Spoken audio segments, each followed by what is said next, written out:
What is up, everybody? Welcome to episode 3 of the Lucem podcast. I'm one of your co-hosts, Matthew Merrim, I'm Sean and Zeribe. and we're happy to have you with us today. It is 1:31 p.m. on the 16th of September, and I think we got a good one. How you been, buddy? I'm good, bro. How are you doing? I'm doing all right. Been just completed my move to SAC, and things are going good out here. I got the new place. You can probably see, the background's a little bit different, Exactly. but life's been good. I've been to a lot of different parishes and a lot of different churches out here. Some beautiful ones. The cathedral was like stunning. I don't know. Do you got one back down there that you've ever been to? I have not been to a cathedral here in my area actually, but I have been like going to different churches and stuff though. Yeah. Beautiful, experiencing just different like vibes. Oh my gosh, man. When you go into a beautiful church that you've never been into for the first time, it's like it's otherworldly. Every church has like their magic. Yeah. I mean, you got like the churches, that have like the really nice music. Some of them that like beautiful old stained glass. Like one of my Hmm. favorite things when I go to a new church is like to look at the back setting of the altar. Um, Yeah, there's there's one at the University of San Diego where like the top is painted with like Virgin Mary and like these stars, and it's just like the most beautiful like painting you've ever seen. You have like a thing in churches you always look for? um, I I think I love looking for. I like seeing the crucifix. Like my church doesn't have we do have one on the side, but like ours is like just a huge like painting of Jesus. So like it's different. I've never like experienced that with any other church before, but I love looking at the crucifix. I like looking at the statues. I like looking at the way the pews are set up. Like my church is not like how most churches are like two rows. Yeah. Mine is like four corners. It's like there's like a corner here, row here, row here, row here. So I kind of like looking at like the setup and stuff. Oh, okay, Where okay. the It's like an tabernacle, amphitheater. right, where the alternate tabernacle is like placed. Sometimes it's like on the side, sometimes it's in front. I don't know. But Yeah. it's really good. It just depends sometimes, I think. Yeah. Yeah. I like I know it's like traditional to have churches like laid out in like a cross. So like the Yeah. altar at the center of the cross, and then the two side ones, and one in the back, one in the front. But Yeah. I like that amphitheater style where like the altar and stuff is up front, and then you got like the four things kind of coming out from it. Exactly. Yeah. 100%. The mission in what is it? San Luis Obispo is like an L. That one's weird. Yeah, I haven't seen in real life. I've seen pictures, and I'm thinking about doing my master's up there, but it's it's a weird shape. It's definitely unorthodox, but it's cool. Yeah, you got like we got like half the church is like facing the altar. And then there's this whole like other church just like directly 90 degrees to the altar. It's really odd. Like you could totally sit in the back of one of the either sides and never know the other side is there. That's crazy. Yeah. But I love those old churches. So something I want to talk about with you today is like some of my two of my favorite scenes ever in movies, and I think they offer a lot of value. So I'm gonna like walk you through it. We'll talk about it a little bit. Okay. So have you ever seen uh Avengers Endgame? Yes. Okay, cool. So we'll start with that one, right? Okay. Some set the scene here, right? You got that final battle happening, uh, where Cap, Iron Man, and Thor are all like duking it out with Thanos. Just the three of them right now, right? And Yeah. they're like swinging, they're going at it hard. And I think the first one to go down is like Iron Man. He gets his butt kicked and like tossed off to the side. Um, and then like Thor's fighting, he's getting beat down. Same thing. Uh, and it's like it's not looking good, right? And then he gets knocked out the fight, and then Cap picks up the hammer, and everybody's all hyped, and it's like, oh my Yeah. gosh, this is so cool. And he starts like beating down on Thanos and stuff, and then like Thanos like gets the upper hand, and he just Okay. yeah, right. He starts beating him down. He breaks the shield, like the shield that was supposedly unbreakable. Yes. Like, yeah, he knocks Captain America off to the side, you know. And in this moment, Cap stands there. He's got his shield broken, and Thanos is staring him down like this is it. This is the end, right? And he stands there and he gets up real slowly. The whole army's gathering in front of him. All of Thanos' army's there, right? And he gets up and he kind of like straps the shield onto his arm like one last time. So I want you to remember that scene right there, right? Think about the Okay. emotions that would be going through your head if you were Captain America.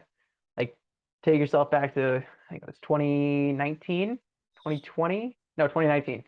Okay. Yeah. All right. Have you seen Game of Thrones? No. Okay. So in Game of Thrones, there's a character named Jon Snow, Okay. and he's like the chaotic good of the show.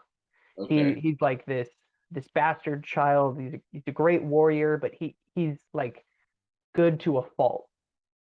Like Hmm. he won't kill someone that he thinks, shouldn't die, or like he struggles with the morality of the world around him and all these things. And as the show comes to an end, spoiler alert if you haven't seen it for all you people out there, but it's important to the story. But basically, he's going into this battle, and a similar thing happens. He runs out in front of his army because he's in a hostage situation, and the guy that he's fighting is this terrible, horrible monster. Okay.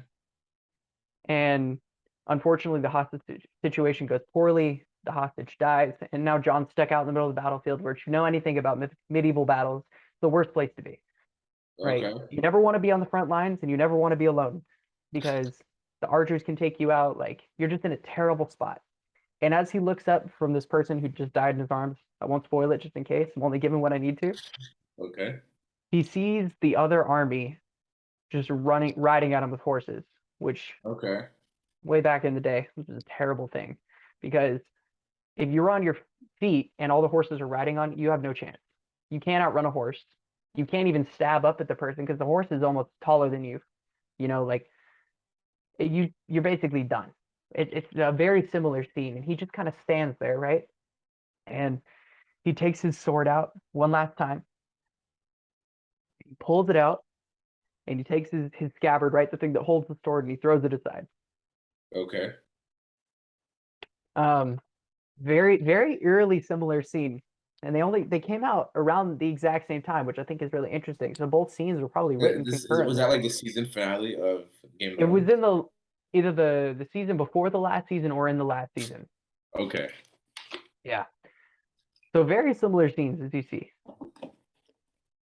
Now, something I think really interesting to talk about here is I want to talk about the imagery of both of these scenes, right? Okay. Both of them are in terrible positions. They're alone facing this unconquerable army. Okay. Both of them realize I'm probably going to die. Like we know that neither of them end up actually dying in these scenes, but in their head at this moment, if you're thinking like them, they see this army riding towards them and they're like, this is it. This is my time. I've done everything in my life to prevent myself from dying, and yet death comes for us all. Okay. Cap does one thing. He straps his shield to his arm that one last time instead of leaving it loose and just running and letting himself get cut down as the army rides towards him. He says, no, I'm going to strap up my shield and I'm Okay. going to stare down this army as it comes. And John does something very, very similar. He throws his scabbard away. He says, I'm going to die right here with my sword in my hands as everybody rides towards me as this demon basically comes to kill me, but I will die where I stand with my sword held high regardless. Wow. I think this is really important. And I was thinking about this the other day. It's like two of my favorite images in movies because they're eerily similar. They're both dirt streaked on their face, like, and you see this realization kind of set in their eyes, like this is my time. Yeah. Like again, neither of them end up dying, and I think that's even more important. But they were fully prepared in that moment to die, With honor. right? They had no exactly. They had the choice, right?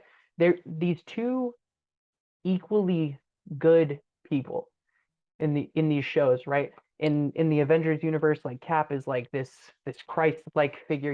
He can almost do no wrong. He's the perfect soldier, like everyone looks up to him. And John's very much the same. Like, yes, he's cast off by society and all these things because he's a bastard son and all these other things, and yet, like, they both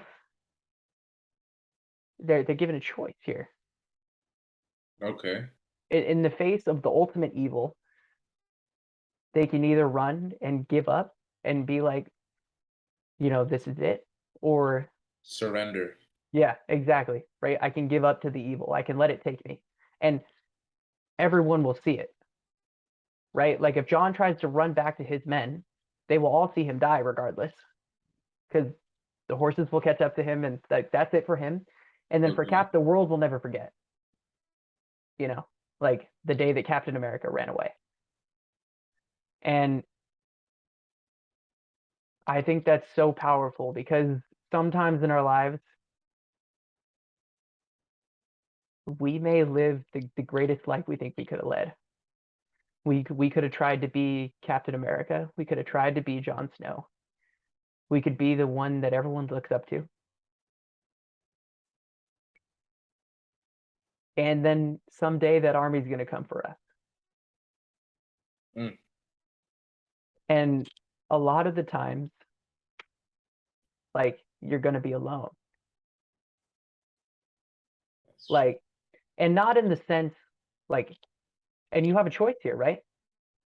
Put Yes. on, do you put on the armor of God? And do you say, we go out one last time, With right? honor. Do it. Yeah. Do I jump into front of that bullet and do I take that? Or do I run away and get shot in the back because I was too scared, right? When Satan comes for you and he's whispering in your ears and he's like, "It's okay. You've lived this amazing life. Is it one last thing? It it won't matter at the end of the day. No one will see, right? You were gonna die anyways." Literally. And in that moment, you're presented with this question: do you have what it takes to pull out that sword one last time, to strap on your half broken shield one last time, dirt streaked in your face, you're crying, thinking of all these things, Yeah. and you say, no, it's okay. Today I go and I will ride one last time into the depths of hell because I know I'm going to, at the very least, if I do end up dying here, it, I accept my death because I'm not denying who I am and what I've stood for. That's almost the worst thing. Slapping the devil in his face, bro. Exactly. Like it's the worst thing is if you say, I've lived this tremendous life, and that in the instant before dying, you you you show yourself for the coward that you were. Yeah, I know this is like a difficult thing, and it might be hard for some people to hear, but I think it's really important too because it connects to another one of my favorite movies. Um, Hmm. it's in The Dark Knight, I believe, where the Joker says something really powerful, which is really interesting. He's a supervillain here, and he says, "You know why I love like a knife, right?" Sorry if this is a little bit dark, but he says, in the moments before someone's dying, they show you who they truly are, right? You can't hide in those moments before dying. And if we connect it back to these scenes, in those moments before those two characters supposed death, when they accepted their death, even though it didn't end up happening, in that moment, it's true. They accepted that this is probably what's going to happen, right? This is the last Exactly. time. They're preparing themselves. They're like, I'm not going to be a coward today. I will go out fighting like I did my whole life because I'm not a coward. And I'm proud of what I stood for and who I am and all those sorts of things. I mean, I don't know if you've ever experienced anything like that in your life or know anyone that has or whatever, but I just I think this is like a message I wanted to tell people because there's times where you really feel like it's just me, right? Like me with God as my sword or my shield. Like it's Yeah. just us. No one understands me. Like I've been beaten down by depression, anxiety. I feel like I've been tortured. I'm like alone on this battle. I'm the last one. It's just me. And to be honest, you're given a choice in that instant. Am I going to say one last time, God, come with me? I'm ready. It's my time. We're good. We're good. I got this. I got you. That's all I need. We're all we got. We all we need. or are you going to put it away and run, you know, and Yeah. ultimately show you where. I was just thinking about I was deep in prayer the other day, and I was telling this to someone, and I just love how media sometimes has a way to like portray these deep ideals and how we can use them and utilize them in our own lives, because that's a scary thing, you know. That's Um, I encourage all of you out there who are listening to just either think about that scene or maybe think about your favorite movies, think about something like that, or think about a moment like that you might have been in your life. And if in that moment you weren't able to stand up to it, pray that you will in the future because you will get another chance. You know, sometimes we are not perfect and we can't be, but we need to pray and prepare like we will be in that moment and be able to do the right thing and not put our sword away and toss our shield aside and run away. Um, that kind of leads us into our second thing a little bit. I want to talk about. I've been reading the Confessions uh, in Adoration. Yeah, it's the book by Saint Augustine. It's his autobiography, deep. kind of. Yeah, Very deep book. yeah. It's like almost like poetry sometimes. I swear. I love it. And something I would recommend to all of you listening out there is when you're in adoration or deep in prayer, like bring a book to read, like some sort of prayer Catholic book. For me, it's been the Confessions, but I've used other books in the past. It can be a really great space to like kind of clear your head and like just pray on the words that you're reading. You know, I think often we get encouraged to read the Bible, which is amazing. Tremendous piece of, you know, just writing, but also, you know, it's sacred scripture. Like that's what it's there to utilize as. You totally could. But there's, you know, tons of other writings by saints, doctors of the church, these wonderful other things that really are just as beautiful and work in they can do incredible things because the saints are supposed to be our role models and a lot of times their writings can help.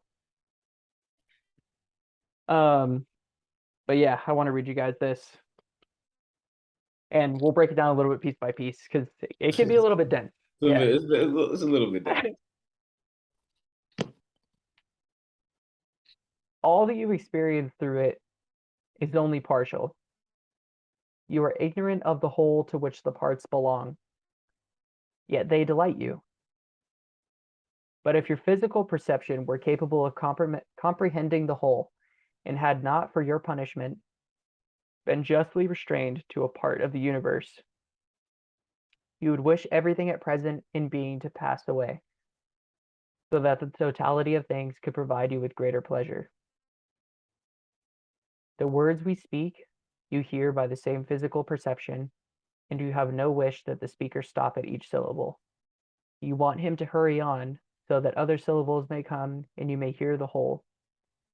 That is always how it is with the sum of the elements out of which a unity is constituted, and the elements out of which it is constituted never exist all at the same time. There would be more delight in all of the elements than in individual pieces if only one had the capacity to perceive all of them. But far superior to these things is he who made all things, and he is our God. He does not pass away, and nothing succeeds him. So let's go through this real quick. I know that was dense. It's a long quote. It was really funny when I was reading this. I highlighted the first couple lines, and I was like, "Oh, that's good." And then I kept reading, and I highlighted the next couple, and I ended up just highlighting this whole thing. And I really thought it was good. But in the beginning, so the first couple lines, right? He says, "All that you experience through it is only partial." So what he's referencing is it is the world. So all that you Yes. experience in your life, it's only the partial, right? I think a good example is um, happiness, right? You never experience full and true happiness while on Earth. You definitely experience moments, and you definitely experience those good things. Just in the same way, you never experience like the totality of like evil or sadness or all these things. They're only moments, they're fleeting, right? Only the partial. We're ignorant of the whole to which the parts belong. This one's a little bit more difficult. When Augustine is saying ignorant, it's basically we're ignorant in the sense that we can't comprehend what the wholeness looks like. Yeah, That makes sense? not willingly ignorant, but just due to our nature. We don't know everything. So Exactly. Like we only know as happy as we have been. You can't comprehend what total and complete happiness or love or joy actually is. You've only experienced a bit in peace. And that's beautiful as it is, but that's how we're ignorant to it, right? Because if we weren't ignorant, this is where the next thing comes in, right? When he says, yet they delight you, right? We still delight in these things, right? You still, I mean, we all remember our first love. We all remember those times that we were incredibly joyful. Like the first time you went on a roller coaster, uh, the first time like you got invited to a friend's birthday party, the first time you blew out your candles on your own birthday cake, right? Those are like what people like to call core memories, right? exactly. Those things that like make up who we are. Because You eat your first chicken leg. You know what I'm saying? exactly, Surprise meal. You feel me? you delight in those things. But if your physical perception were capable of comprehending the whole, and had not, for your punishment, been justly restrained to a part of the universe, you would wish everything at present in being to pass away, so that the totality of things could provide you with greater pleasure. This is like the crux of the issue, right? So if your physical perception were capable of comprehending the whole, right? So if we were actually capable of comprehending what whole, complete, and true love was, not human love, but actually comprehending what God's love was,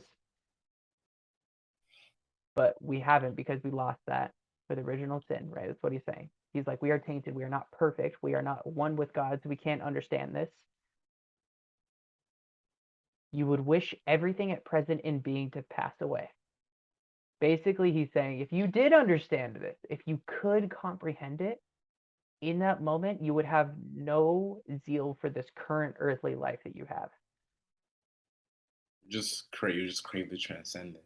Exactly, right? Like, Because nothing else would matter.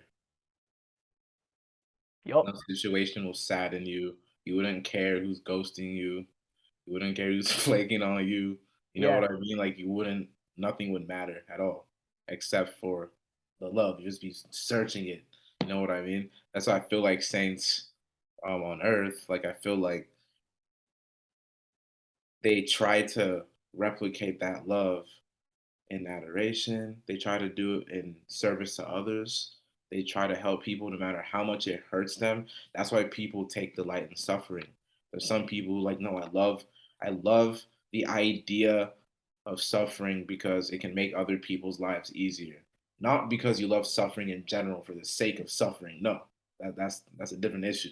But in order that to fulfill that feeling of total love in your heart that God gave you, especially when you gave your life to Him, and when you're on a path of when you're in a state of grace constantly, you feel God's love more than ever. Especially when it's consistent days and days, weeks and months on end. That's hard for 99.9% of people, but there are a few people who do experience that at least to the fullest that he'll let them experience it. But I feel like that love is so intoxicating in a good way, and you want nothing to do with this world. That's why I really do respect hermits. I really do respect them because they literally will just focus on what God wants them to do. They'll pray all day, do they'll do all types of labor. They're disconnected from the world. Like have you heard of Saint Charbel? I have not actually. Saint Charbel, he's known as like he's based like his miracles are crazy. Like I think he's one of the I think he's the saint with the most miracles like in the history of saints. Like he still does it till this day. Like he is amazing. And what this dude did was he craved Jesus from a young age. He grew up in, I think, the Middle East, if I'm not mistaken. It's like somewhere in that area, I think. But he was a Maronite or whatever, a Yeah, Maronite yeah, a Marionite. Yeah. Maronite Catholic. So his uncle was a priest, and his uncle kind of influenced him. His family didn't want him to go because they knew that, oh, once he goes, he's not coming back. Because this dude was so like focused on Jesus and searching for that love. Do you get what I'm saying? Hmm. And so when his uncle finally invited him to come to the seminary just to check it out, he left, he never came back. His mother went crying, begging him to come back.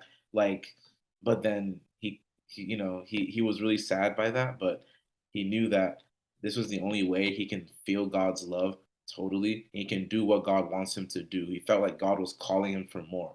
You get what I'm saying? But he could. I'm like, he's like, can't you? His brother's like, can't you do this with us? Can't you love God and be? He's like, I can, but not to the fullest extent that I can. Hmm. You know what I mean? Yeah. So I understand that. It's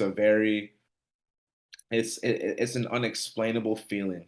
No one understood it until his brothers never understood it. His mom never understood it until death. They never understood it because that kind of love is foreign to normal people. You get what I'm Mhm. saying? They don't understand how you can love God so much that you want to just throw away the world and just like focus on him and just kind of, just get in a community, just being cloistered and being in this bubble of just holy people. You know what I mean? A Mhm. lot of people can never fathom the graces that will come from that. They don't understand that because they don't have that love. You get what I'm saying? They can't fully comprehend the fullness of love that is God. I don't know if these hermits or these holy people have the fullness of the love, but I know they have a better sense of it. You get what I'm saying? Yeah. Yeah. I mean, I don't know if you've ever experienced like the end of like in some time in adoration, like you just wish you could stay there forever, Yeah. right?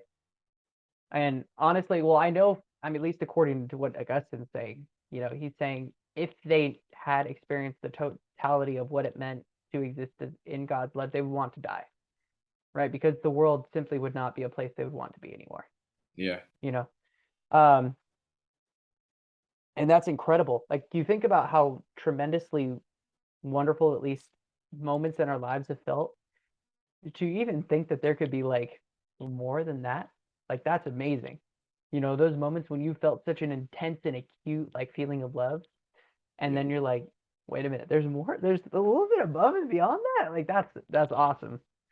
Um, and he explains it like this. He says the words like you and I speak, that humans speak, uh, you have no wish that the speaker like stop at each syllable. Like I don't know if you've ever been wrapped up in an awesome speech. I mean, hopefully you guys are by this podcast, but you've been wrapped up by what someone's saying, and they just like stop because they lose their train of thought for a sec, and you're like, wait, whoa, why'd you stop speaking? Like I was so here with you. I was so invested with you. Why'd you leave me on this cliffhanger? You know?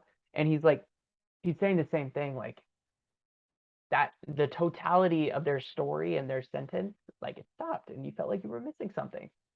It's very much the same way with the Yeah. existence of God Understandable. and his totality. We can only understand a I piece see because that. if we knew the whole thing, we would be so transfixed that we didn't know the whole thing that we would be like, give me more. Come on, I need more, you know? It's kind of a good grace that God gives us to not know everything, to not get that because we wouldn't be able to fulfill our task. I feel like Exactly, right? we Like, wouldn't be so focused on. I know people. There's some people who like. I just wish I just can't wait to die. I just can't wait to get to heaven. I just can't wait. I'm like, yeah. I mean, yeah. But I mean, make sure you're doing what you're supposed to be doing now. You know what I mean? Like, I mean, people feel like you have to. People get carried away. That's why some God is like, bro, I can't give this love to everyone. Like, I can't mhm, give the fullness of this love. People won't know how to handle it. People only fit like focus on their spiritual, not their physical, not their financial, not like there has to be a balance, to some degree for at least a normal person. You can't just be like, oh, spirit, spirit, spirit, and then you forget to go to the gym. You forget to work out your body. You forget to work out. whatever workout problems, or I don't know. You just focus on just the spirit, everything else is gonna crash. If you focus on just your body, there's bodybuilders who are meatheads, but they don't pray. They don't go to church. Yeah. They don't have any type of belief system other than themselves. They make themselves an idol. You get Mm-hmm. what I'm saying? So your spirit life, your mental health, your physical health have to be aligned. They are one, Yeah. but we This treat great it big like they're balance. separate, but they're one. So you have to, if you, but there's certain seasons where you will have to water some plants more than others, right? There are some seasons where you're gonna have to focus on praying more. There are some seasons you're gonna have to focus on the gym more. Some seasons you're gonna have to focus on your mental health more. But they should all be simultaneously working together for your good, not just cherry picking all the time. Like, oh, I don't like the gym, so I'm going to focus on praying. I mean, but the more you pray, you should want. If you know, if you the more you pray, you should recognize that your body is a temple of the Lord. So Mm-hmm. you should want to be healthy. You should want to eat healthier. You should want to eat less processed foods. You should want to exercise more. You get what I'm saying? Yeah. I know not everyone has the means to eat as healthy, but if you could, there's no reason why you shouldn't. You Yeah. feel me? You know what I mean? All these things start to matter. That's why I really do respect like all these like other monks and all these spiritual like hippies. You know what I mean? It's like even though they're not like exactly Christian, it's like they still get it. They get that I have to focus on my spiritual. I have to focus on a lot of things they say are in line with the Bible. You get what I'm saying? Mm-hmm. They understand this world doesn't the things you go through doesn't always matter. Focus on your purpose. Focus on your path. Don't Yeah. let people bother. Don't get attached to people. Don't get attached to these things. Like worldly things don't matter. Material things don't matter. Focus on the transcendent. They're telling the truth. That's true. And then Mm-hmm. they eat super healthy. They really do like train their bodies to really, you know what I mean? They really believe that healthy food raises your energy vibrations and all this. I feel like to a degree, they just explain the the what's going on backstage when God is working in our lives. You know what I mean? But I think Yep. sometimes some people can get too deep into it. You know what I mean? Like sometimes Yep. some people can get too deep into the behind the scenes. They forget to actually live in the scene. Mm-hmm. You know what I'm saying? So, but I get it. I really do appreciate them, but they get it. There has to be a balance. You No, feel I me? understand what you're saying. Yeah. Like you can pray all you want, but if you forget to eat, like, are you're missing a little bit of the point. You've been given this gift of your body and this life. You need to cherish that as well. Yeah. You need to make sure you're watering the whole plant, not just like a little bit of the roots over here and a little bit over here. That sort of thing. Right. So he says, right again, the words we speak. You have no wish the speaker should stop at each syllable. You want him to hurry on so that the other syllables may come and you may hear the whole, right? Like we just discussed, you want to hear the whole thing, not just a piece, right? But that would be if you understood what you were missing. We don't quite understand what we're missing. We understood that there's more. We don't understand what that looks like. And that's really what he's coming to because he says that is how it is with the sum of the elements out of which a unity is constituted. We know God is a unity, right? He's the union of the Father, the Son, and the Holy Spirit, right? He is this unity. And the elements out of which that unity is constituted never exist all at the same time. And how this I think this is super interesting because he's making this unbelievably like eloquent uh perception.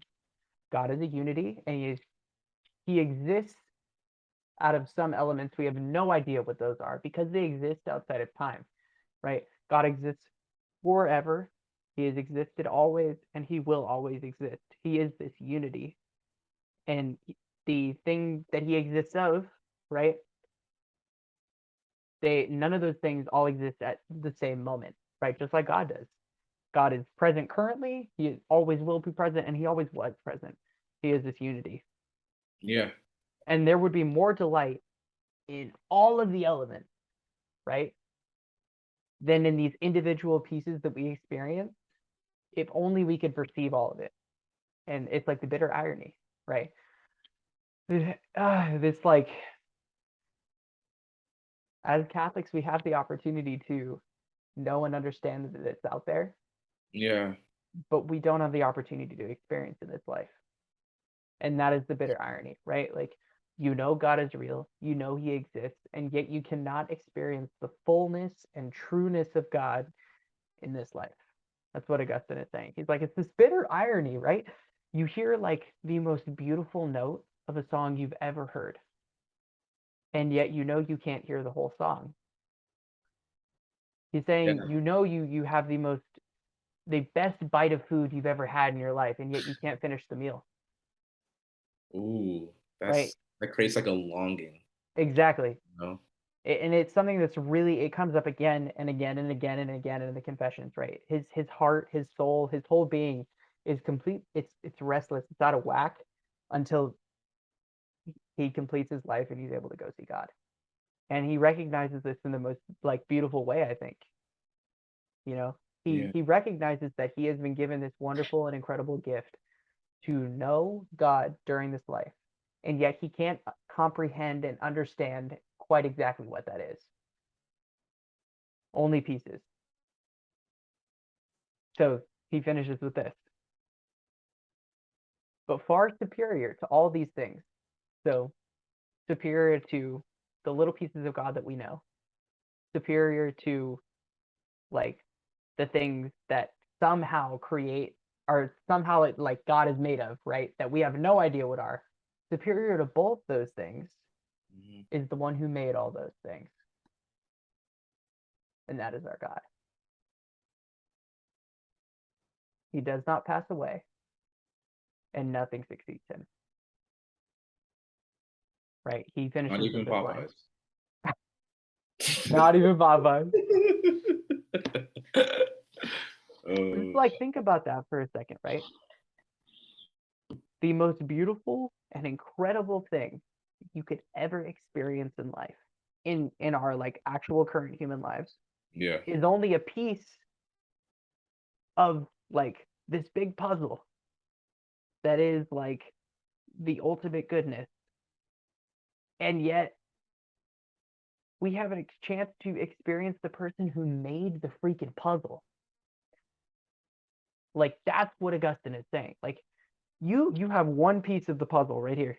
These beautiful things you get to experience in life. This Yeah. gorgeous, the most immaculate puzzle you could ever imagine. And so imagine that puzzle right now.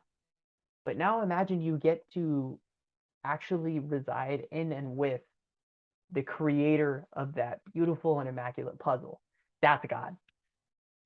And that God exists forever and always and has always existed. It's crazy. I love Yeah. that. If you And, notice, people who are very material, they want to stay in that one little piece because they think, oh, this is it. You know what I mean? Like, oh, I have everything I need here. I'm good. Like, there's nothing more. There's nothing to sought more. There's no reason to be moral. There's no reason to be ethical because everything I have is right here.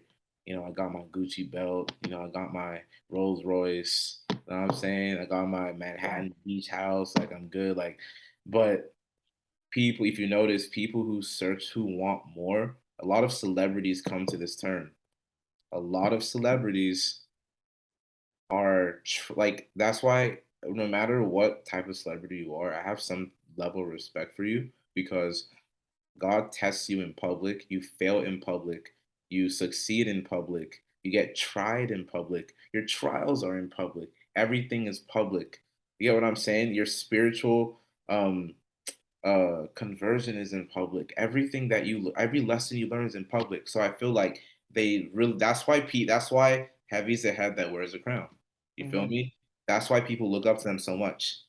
People love to judge celebrities or to think more of them because they're put in a very important place, right? And in that important place, a lot of them will tell you none of this matters. Yeah. Jim Carrey said he wishes everyone could have money and live out their biggest and wildest dreams just to only realize that none of that shit matters, basically. Mm-hmm. You get what I'm saying? Like it doesn't make you. Material things don't. Maybe they add to your quality of life. They can add to your, to temporal happiness. Not happiness is a mindset. It adds to happiness. It increases your endorphins temporarily when you have nice things, right? But it doesn't make you happy. Hmm. That's a mindset. You get what I'm saying? Like, so a lot of celebrities are getting to like none of this stuff matters. Like this, like okay, yeah, we have nice things, but we still go through issues. You get what I'm saying? People like Yeah. the Kardashians, they go through hell and back.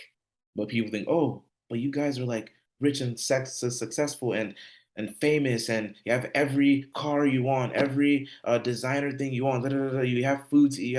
Yeah, they're okay, good. That's fine. That's fun. But that's not what life is. If they don't have each other, if they didn't have their family, if they didn't have any type of faith, they would fall because none of that shit matters. You get what I'm saying? Hmm. Like tragedies still happen in every single family, whether good or bad. It doesn't matter. Like about what you think of people. We're all people. We're all human. We're all just trying to get to the finish line. You feel me? Like God loves all of us regardless of what we think of each other. That's why I have to remind myself sometimes to not judge others, but it's they will tell you none of this shit matters. Before people die, they don't say, oh, I wish I bought that house. I wish I rode on that yacht. They say, I wish I spent more time with my family. I wish I had more time to work to get to know God. I wish I had more time to work on myself or to fix that relationship or to, you know what I mean? It's Yeah. meaningful things on that's if you want to get the best advice on how to live life, go to someone on their deathbed. Yeah. I mean, You know? I think that's perfect because literally like 2 pages before Augustine says this, he says, "None lose you unless he abandons you, and when he abandons you, where can he go or fly to for refuge?" Right? If you choose, if someone chooses to abandon God for all these things that Sean just mentioned, right? To chase the fame, the fortune, the monetary success, whatever it may be, right? If they willfully abandon God, where are you going to go? Right? Mm-hmm. You may find happiness here and there. You may experience joy, but never rest. No rest for the wicked. You're never going to have that.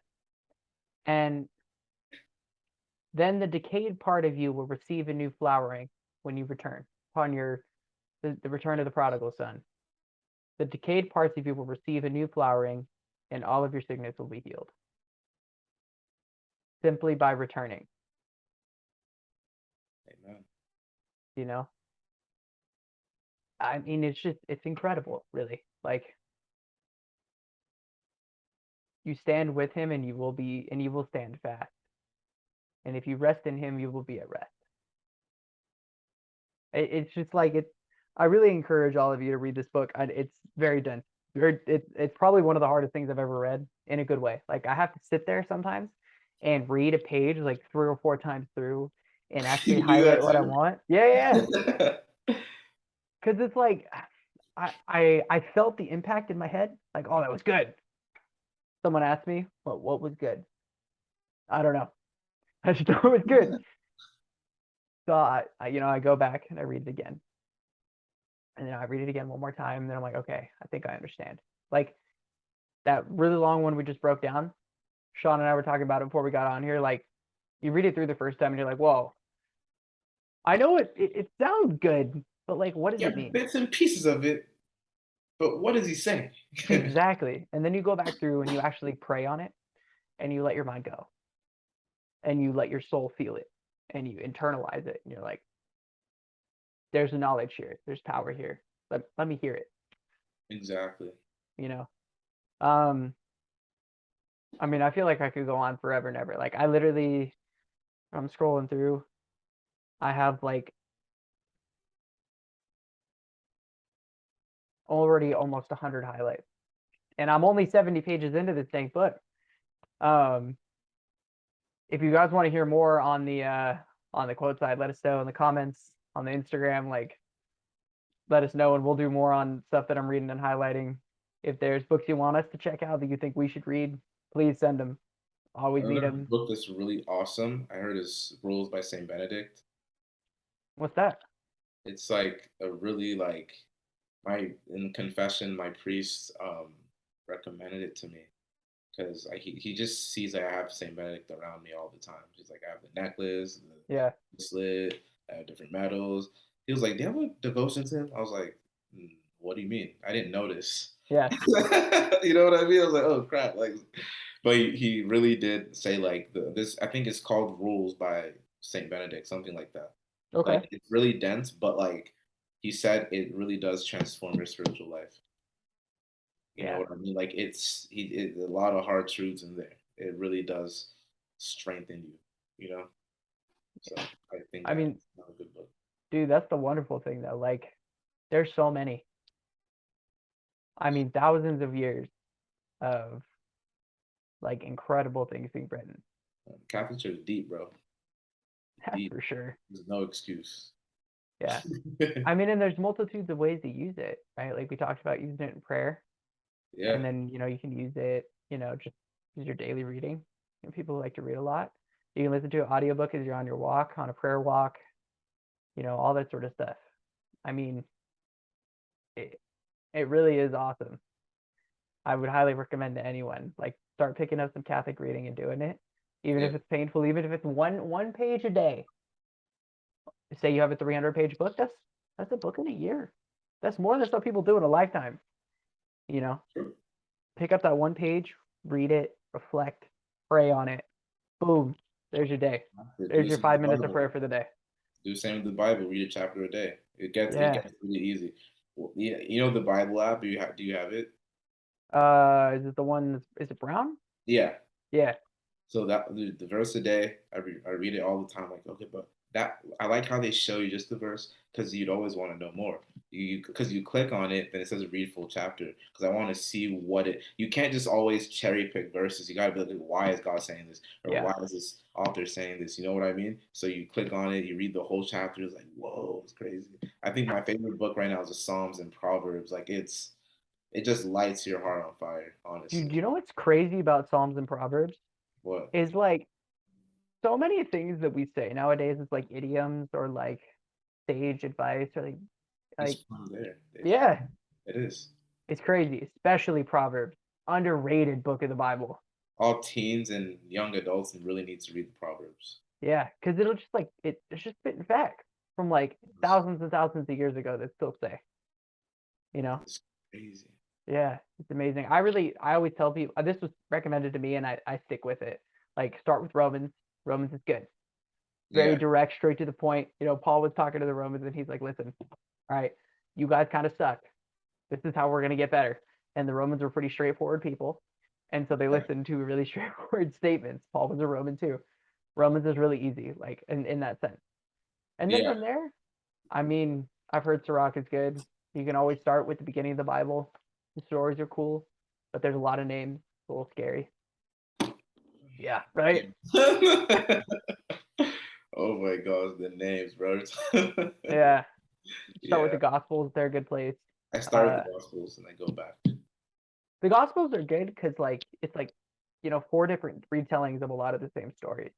So like you kind of pick up on patterns and you can read deeper into things Hmm. and that sort of thing. I So feel like like yes.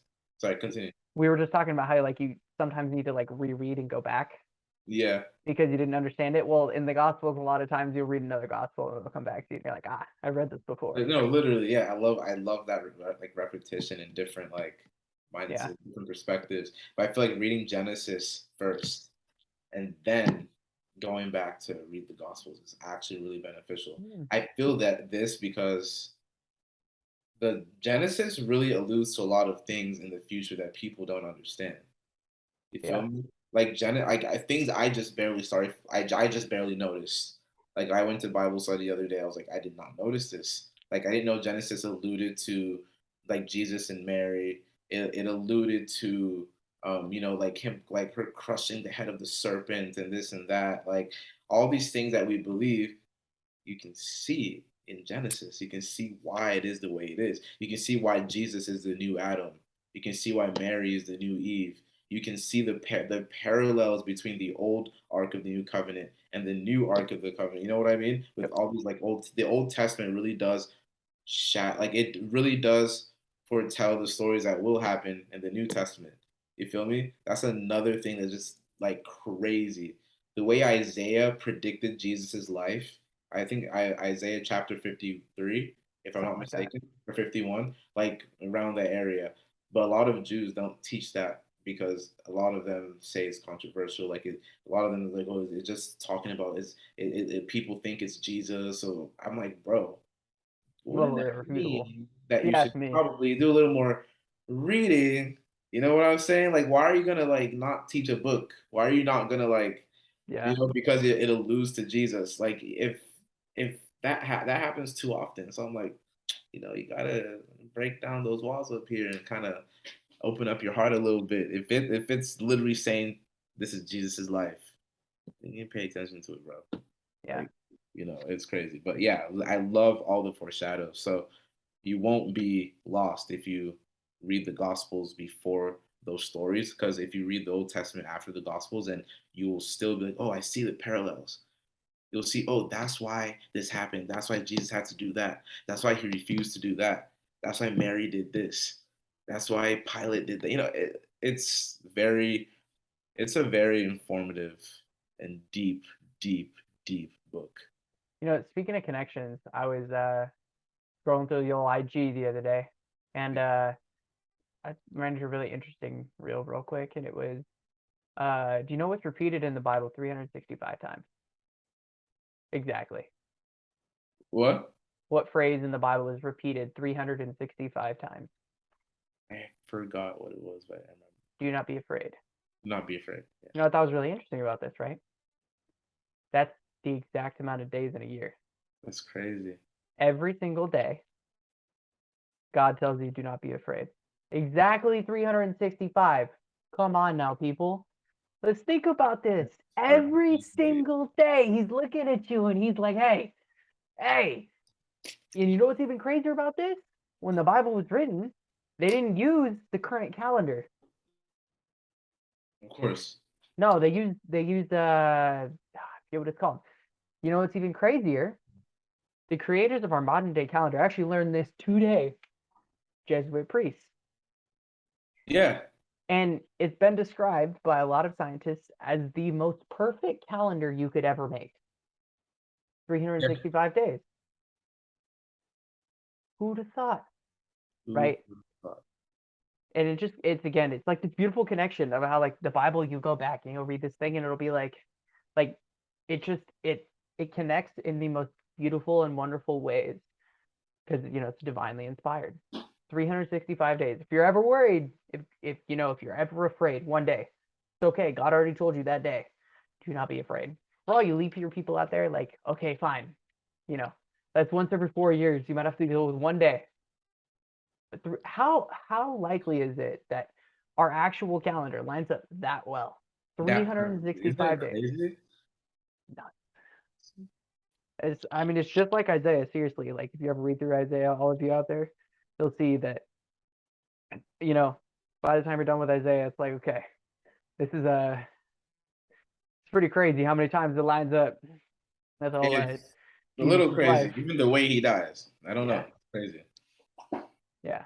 And he even tells everyone, he's like, listen, I don't do all these things to fulfill the prophecies. It's gonna happen. Because all these prophecies, so many of them have to deal with other things being done to him, Yeah. right? All these other things that people like things are going to happen to him, right? He didn't tell people to do this. He's like, hey, you 20 years from now, do this to me. Like, Yeah, I'm like, bro, exactly. like, how do people not understand? Like, okay, how would the author know? Like, how would this, you know what I mean? Oh And a yeah, lot of people in the Bible didn't even know each other. Like, they're writing all these books. You know what I'm saying? Like, they didn't never met each other, but how does it always? yeah, It's exactly. crazy. I mean, like in Isaiah, like if you specifically look at his death, right? He didn't tell anyone ever, crucify me, right? All he says is the Son of Man will be killed. And yet in Isaiah he says they'll nail my hands and feet, numbered all my bones, right? Like little things like this. It's just like It's on weird. the freaking He already dot. knew. How did he know that? Yeah. All he did, and he was innocent, bro. Like he didn't break anything. Yeah. You know, it's crazy. It's like they're just mad that he was spitting facts, Yeah, and like we said, it lines up just exactly how it should. but their hearts were supposed to be hardened. That's the thing. Yeah. You know what I'm saying? That's why they didn't see it that way. Like people think, oh, oh, the Pharisees and all these people, they should have been like punished. They should be punished by God. They should be da da da da. They're so stupid. I'm like, they shouldn't have done that to Jesus. I'm like, no. If that didn't happen, you wouldn't. Do you understand? It has to be fulfilled. Yeah. You act like Jesus was caught off guard. Like, no. He may not have known Been exactly known. how it would go, but he had an idea. He's No, been he did saying know it. though. He was like, I do be knowing. Trust. Oh no, I know he knows. I'm just saying, like, I mean, he's still, I mean, his human side, his Oh God, yeah, yeah. you know what I mean? He's still like, he was just open to it. He was open to everything. Like, it Father's was will. crazy. He suffered patiently. Yeah. You I thought something else that was really cool the other day. It was like when I stopped praying to God, and this just reminded me of this. This reminded me of before death when he says, take this cup away from me, but not my will be done, but yours. Right. And he says, and this person on Instagram again said, my whole life changed when I stopped praying to God, give me what I think I need and give me what I actually need. Yeah, You know, like my whole, and I was thinking, and I'm like, honestly, yeah, like my whole perspective totally changed because I always have the worst days ever when I do what I think I need, right? Like if I think I need a pizza and I eat a pizza and I feel like garbage, that's what I thought I needed, right? When in reality, I needed some protein and I needed some carbohydrates and I needed a good healthy meal, right? Or like if I think I need to pull an all nighter with the boys to play some Call of Duty, when in reality, I just needed to sleep. You know what I'm saying? exactly. Like these little things, like if you're ever wondering how you should start praying, I would highly recommend just Hell, just start praying for what God knows you need, not what you think you need, right? If you it's think powerful. if you think that you need that person to take you on a date, odds are you probably don't, right? Because if that's what you needed, trust me, God would make it happen. They put that on. He put that on his heart, and if they were actually if they were listening, they'd be right there. You know, like all these things that you're like, yeah, I think I need this. I think I need this. I think I need my Gucci wallet. I think I need this vacation. All this stuff, right? You try and fill these holes in your heart, and then it just ends up coming back to, well, God, why did I thought I needed this, and he's like, no, no, no, no, no. Goofy. Yeah, it's like, let me give you what you actually need, right? You know, No, but like, it's true. And when you start praying like that, he works better. oh yeah, I'll tell you, I'll go into depth later after the taping, but like, bro, when I I'm like, the few times I truly meant this in Chico, God worked like that. oh yeah, The second because I'll be wrestling with him, wrestling. The second I surrender, I'm like, okay, I don't want this, but your will be done. no facts. I was in You the know what I'm same saying? Like position. sometimes there's nowhere to go. You wrestle yourself to like the bottom of hell, bro. You're like, okay, there's nowhere else. There's nowhere else I can do. There's nothing else I can do but surrender. There's Yeah, nowhere else I can go but look up. I'm like, all right, you won. Fine. You get what I'm saying? yeah, Your will be done. Sometimes I just feel like we want to understand why God is and what He's doing. You get what I'm saying? He's not up there like ignoring us when we're suffering and going through turmoils and trials. Like, no, the opposite is happening. Like the only reason why he loves it is because he gets to work in us more. He gets to transform us. You get what I'm saying? Those prayers mean everything to him. So exactly. exactly. So it's crazy. Like thy will be done. Like Yeah, especially when praying the rosary, like when it gets to that sorrowful mystery, like he's saying, God, like if you can, let this cup pass from me. But if not, it will be done. You know what I'm yeah, saying? That's what I do. God, I want this, I want that. I don't care how holy it sounds, I don't care how whatever. If I ask for it, my but if it's possible, your will be done. If there's a way around it, I don't see why you can't do this. You feel me? Like, yeah, I see it in the Bible. the Red Sea, the Israelites. Oh, you can turn this little situation around. I have faith that you can do it, but your will be done because I don't know your will. Hmm. I'm just saying, I'm just suggesting things because you told us to have conversations with you. We're supposed to be having this dialogue with God. So I'm gonna put what I want on the altar, but what I want what you want for me now. It's Exactly. been the best thing ever.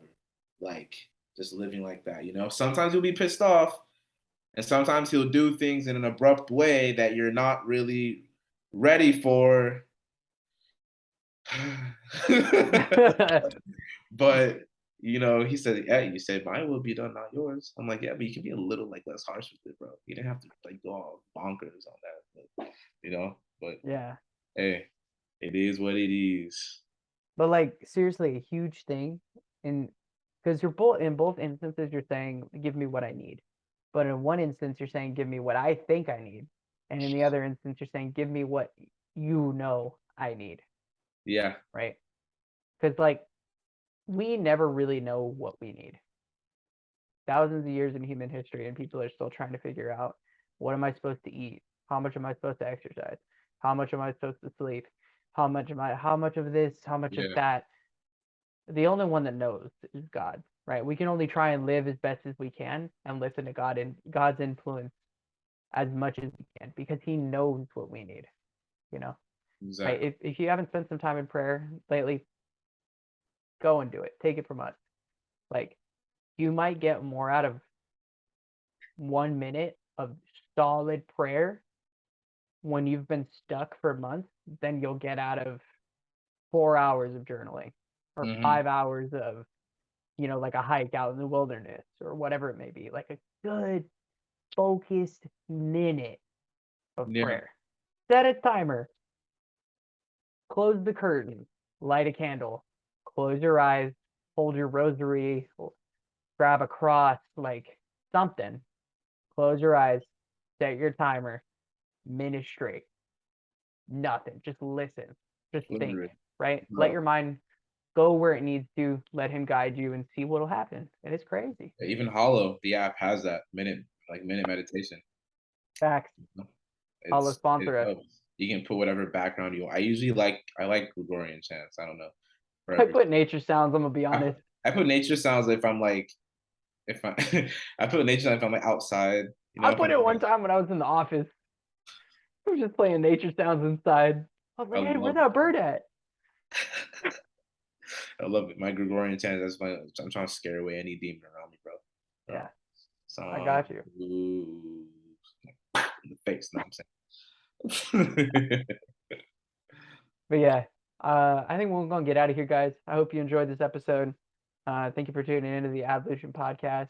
Please like, share, comment, subscribe, all the things. Send it out to people who you think might get some good stuff out of it. We've just been loving recording them. One favor though, when you do listen, if we're just kind of curious, how many episodes do you guys want a week? Because like we got so much to talk about, we could ramble on for hours. Just comment on our Instagram, comment on the old YouTube. Let us know how many episodes ideally you'd want per week, and we'll make it happen for sure. But thank you so much for tuning in, and we will catch you next time. Peace.